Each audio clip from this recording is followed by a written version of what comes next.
Lecture 3 will be cellular anatomy and physiology, as well as energetics.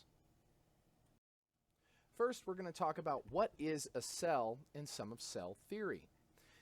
Cell theory states three general concepts. First is that cells are the building blocks of all plants and animals. This is the smallest life form that we have that makes up all of this life. All new cells come from the division of pre-existing cells. Cell division is known as mitosis. And 3, cells are the smallest unit that perform all vital physiological functions. So they are the smallest unit of life that we will be discussing, the smallest unit of life that we know of. The cell is organized into its overall structure with different fluid compositions, a membrane, and organelles. Cells are surrounded themselves by an extracellular fluid. This is a watery medium that surrounds the overall cell, and on the inside we have an intracellular fluid. Extracellular fluid can sometimes be called interstitial fluid, which means something standing between. The fluid inside the cell is intracellular fluid or cytoplasm to help you differentiate. So we have extracellular and intracellular fluid. They are separated from each other by this plasma membrane that we'll talk about more later. This is the general organization of the cell. The cell is going to contain a plasma membrane that separates it from the extracellular fluid. Inside we have the cytoplasm or intracellular fluid that can be further subdivided into the cytosol, which is the fluid itself and gel-like substance that gives most of the volume of the cell, and organelles. Organelles are going to be mini organs, and they're divided into two types: the non-membranous organelles and membranous organelles. Non-membranous organelles contain no membrane and are usually on the outside or making up other components of the cell that aren't exactly specific organs in themselves. Membranous organelles are going to actually have more structure to them. They have a membrane that separates them even from the cytosol, and they perform very specific functions to the cell. Going through the organelles, we will start first with the non-membranous organelles. Non-membranous means they are not completely enclosed by membranes, and they are in direct contact with the cytosol. Examples of these include the cytoskeleton, the cilia and flagella, and the ribosomes. Membranous organelles are going to be enclosed in that phospholipid membrane and isolated from the cytosol. Examples of these include the mitochondria, nucleus, endoplasmic reticulum, both rough and smooth, the Golgi apparatus, and lysosomes. Here's a nice look at a sample cell of a mammal. We can see all of the structures laid out. You will need to know this diagram for the exam, and we'll go over it in lab as well. Going through the organelles individually, we'll start first with the non-membranous organelles, and the first structure we'll talk about is the cytoskeleton.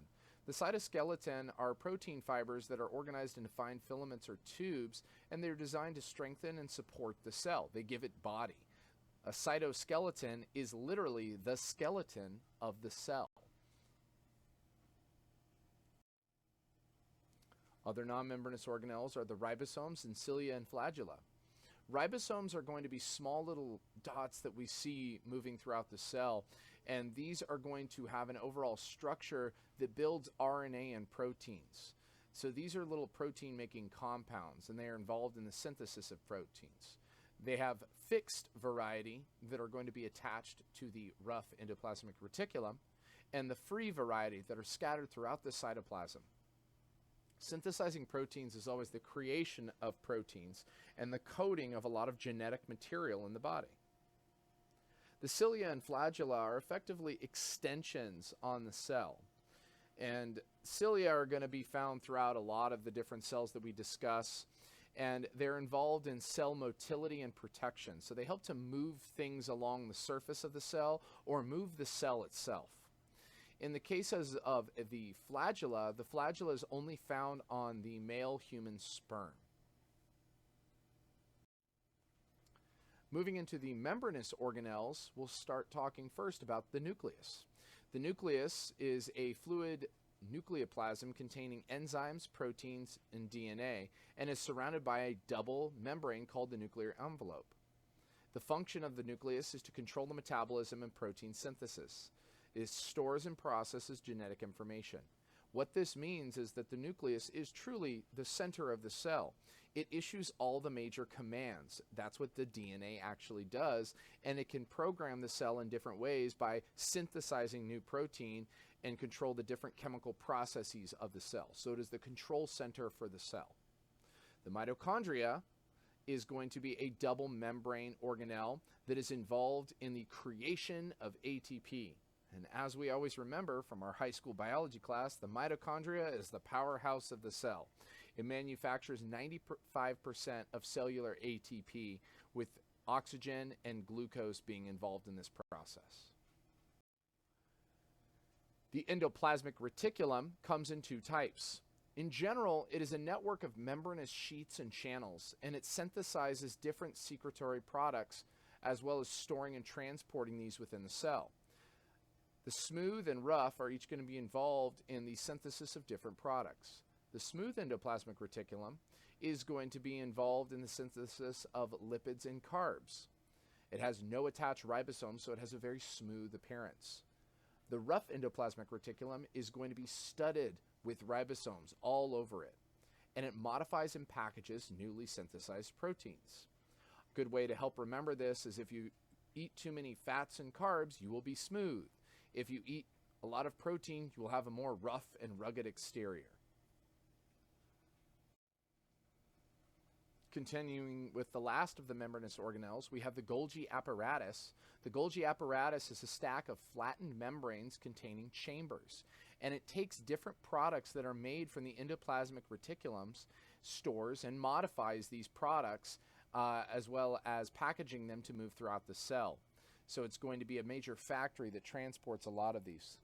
The last of the membranous organelles that is produced primarily by the Golgi apparatus is going to be the lysosome that we can see in the picture below. A lysosome is actually going to be a overall structure that is designed to destroy bacteria and organic debris as well as unused cellular structures. It is bound inside a vesicle and effectively works as a sort of stomach that moves around digesting different things. All of the organelles discussed are contained within the cell that is surrounded by the plasma membrane.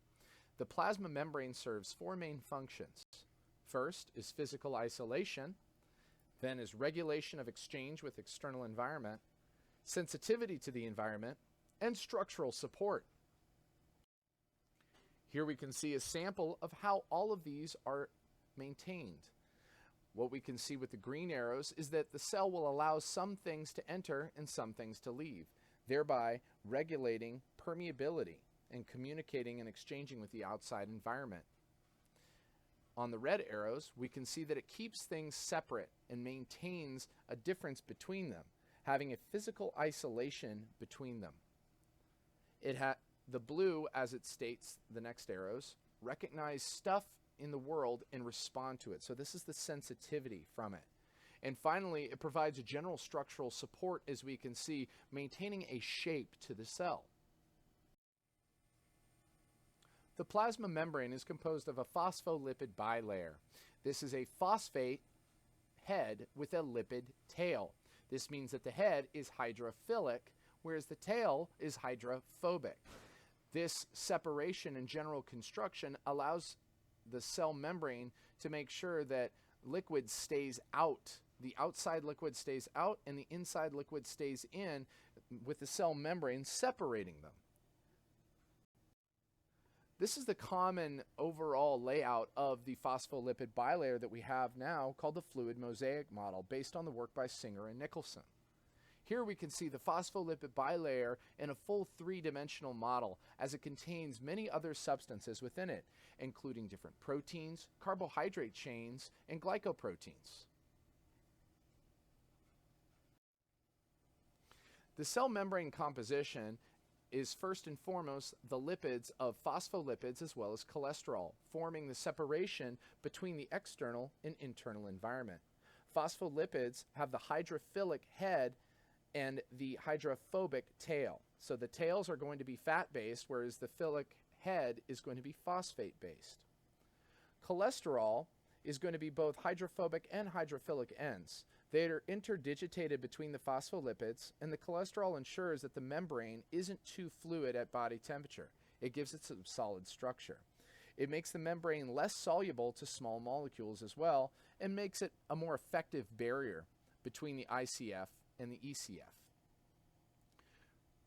Going over to proteins, proteins are subdivided into integral or transmembrane proteins and peripheral. Integral are going to span the membrane and sometimes multiple times. Peripheral are found on either fluid-facing side of the membrane, so only pointing in one direction. Proteins will serve a few different functions that we'll discuss next. Carbohydrates come in glycoproteins and glycolipids. Carbohydrates are sugars that are found attached to either membrane proteins in the form of glycoproteins or to the lipids as glycolipids. They are only found facing the extracellular fluid where they form a glycocalyx. Carbohydrates provide protection in immune functions and assist during early embryonic development. When discussing proteins in the cell, they were subdivided into integral and peripheral, but there are many different functional classes of these cells. First is going to be a selective transport channel. Transport proteins facilitate movement of substances from one side of the cell to the other, usually permitting the movement of specific substances. They can be carrier or channel, and we'll talk more about carrier and channel in the next lecture. Enzymes are designed to carry out specific chemical reactions within the cell. Cell surface receptors are located usually on outer membranes facing the extracellular fluid with the purpose to bind to a specific single molecule called a ligand and respond accordingly. A cell surface identity marker tells the immune system that the cell belongs in the body and helps it to identify those appropriate cells that stay there and foreign cells, so it can attack those foreign cells and eliminate any sort of infection. The last two, of cell adhesion and attachment to the cytoskeleton, are anchoring proteins. These are again going to connect to the cytoskeleton, other cells, and extracellular matrix and allow the cell to perform anchors or bonds within the cell or to other cells. Switching gears, we're going to move into energetics, starting first with energy in the biological system and defining what energy is. Energy in itself is quite simply defined as the capacity to do work. And work comes in three different types. Chemical work, which is the making and breaking of chemical bonds. An example would be the breaking of ATP, of the last chain on phosphate in ATP to produce energy. Transport work is the moving of ions or molecules in larger particles. This would be in the process of diffusion, of moving things across a membrane in order to actually facilitate that transport. Mechanical work is the moving of organelles, the changing of cell shape, or the beating of flagella or cilia. And this is often looked at as the contracting of muscles. So physical movement of a cell structure and not of a molecule or ion is mechanical work.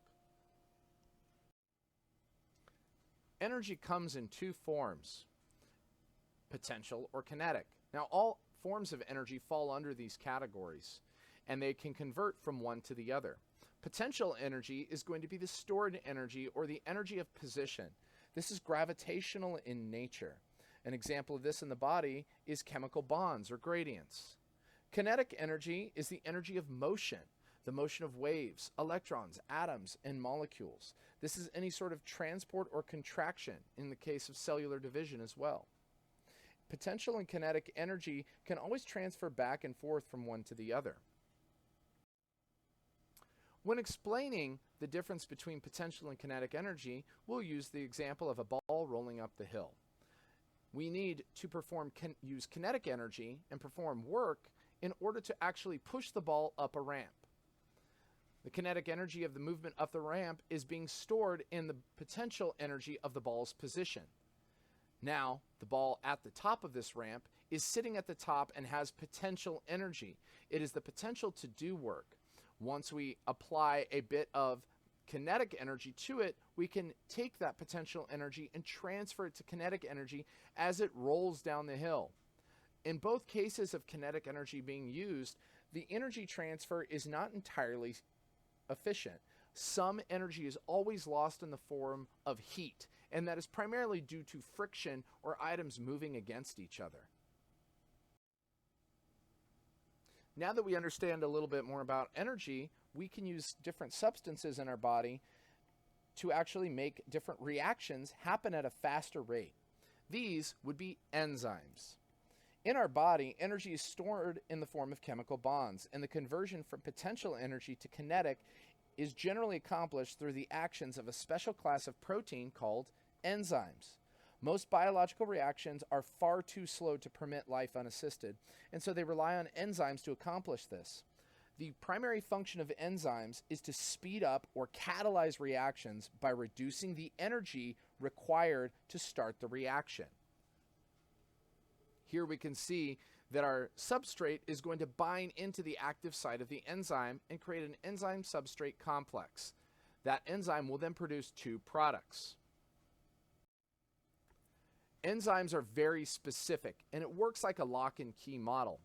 Every key, that is the substrate, and the lock, that is the enzyme, are coded to each other, and one will only fit the other. Once these two combine together, we can create our general chemical reaction.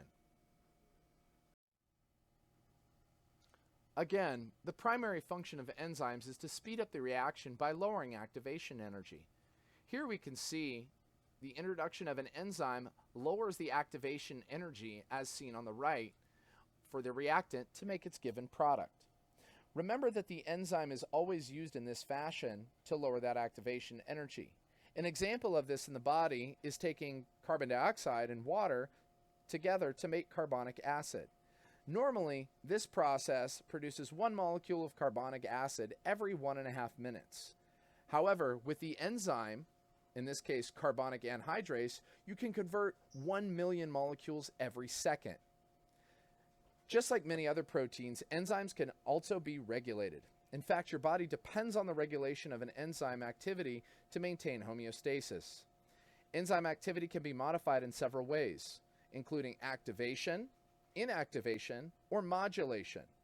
Many factors can modify enzyme activity, including the specific binding of proteins or molecules, and physical factors such as temperature or pH to alter this activity. Further discussing chemical reactions, we look to cellular metabolism. And remember that ATP is the primary goal. Metabolism is defined as the entirety of chemical reactions in an organism. It is the combination of chemical reactions that extract energy from molecules and synthesize or break down molecules. Biochemical systems exist in your body for the sole purpose of producing energy in usable forms. In many cases in our body, it's ATP. There are two types of metabolism based on how they use ATP: catabolism and anabolism. Catabolism is going to be metabolic reactions that break down molecules in order to create ATP, whereas anabolism is metabolic reactions that consume ATP to build biomolecules. So it's all about the building or breaking down of molecules. Our basic cellular respiration pathway is as follows. Oxygen is combined with our fuel source, glucose. These are the reactants. By combining these together in the mitochondria, we then get our different products. Carbon dioxide and water, energy in the form of ATP, and heat. Carbon dioxide, water, and heat are generally looked at as the waste products in this reaction because the primary goal is to create ATP in the system. This is cellular respiration. ATP is going to be our primary energy source in the body, adenosine triphosphate. It's an adenosine bound to a ribose with 3 phosphates attached. In each bond of phosphate attached to the ribose, there's a little bit of energy, with the most amount of energy being in the final phosphate bond. When looking at our pathways of aerobic versus anaerobic respiration, our primary goal is to try to be as aerobic as possible. In this pathway, we convert glycogen, which is going to be stored sugar in our muscles and liver, to glucose, and use that glucose molecule, again, glucose being our sugar, to convert out to pyruvic acid. By the process of breaking glucose down and converting it to pyruvic acid, we produce some ATP, some usable ATP. Now, if there is sufficient oxygen in this reaction, we can take pyruvic acid and convert it out into more ATP with the waste products of CO2 and water. However, on the right, with anaerobic, if we have insufficient oxygen, our pyruvic acid gets converted into lactic acid. There are systems in the body that can process lactic acid, primarily the Cori cycle in the liver, but those are not nearly as efficient as aerobic respiration and metabolism.